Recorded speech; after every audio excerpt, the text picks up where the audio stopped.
पुणे शहर पोलीस दलाच्या market yard वाहतूक विभागातील 2 महिला पोलीस कर्मचाऱ्यांवर गंभीर आरोप करण्यात आलेत। मार्केट यार्ड वाहतूक शाखेतील महिला पोलीस कर्मचारी देवताळे आणि विभूते यांचा पैसे घेतानाचा कथित व्हिडिओ कॅमेऱ्यात कैद झाल्याचा दावा करण्यात आलाय। मिळालेल्या माहितीनुसार मार्केट यार्ड वाहतूक विभागात कार्यरत असलेल्या विभूते यांनी ट्रिपल सीट प्रवास करणारी स्प्लेंडर मोटरसायकल अडवून चालकाकडे परवाना आणि इतर कागदपत्रांची मागणी केली। मात्र त्यानंतर संबंधित वाहनावर कोणताही अधिकृत दंड किंवा ई चलन न करता 200 रुपये घेत वाहन सोडून देण्यात आल्याचा आरोप करण्यात आलाय। विशेष म्हणजे ट्रिपल सीट वाहनांवर कठोर कारवाई करण्याचे तसेच वाहन जप्त करून नियमानुसार दंड आकारण्याचे आदेश पोलीस आयुक्तांनी दिलेत। असे असतानाही संबंधित वाहनावर कोणतीही अधिकृत कारवाई न करता ते सोडण्यात आल्यानं कार्यपद्धतीवर प्रश्नचिन्ह उपस्थित झाले।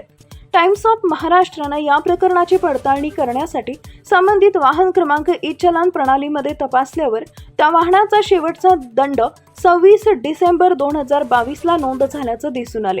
या संदर्भातील अधिकृत नोंदीही असल्याचं वृत्तात नमूद करण्यात आलंय। या संपूर्ण प्रकरणामुळे वाहतूक नियमांची अंमलबजावणी आणि वाहतूक प्रशासनाच्या कार्यपद्धतीवर प्रश्नचिन्ह निर्माण झाले असून संबंधित महिला पोलीस कर्मचाऱ्यांविरुद्ध वरिष्ठ अधिकारी कोणती कारवाई करतात याकडे सर्वांचं लक्ष लागलं आहे।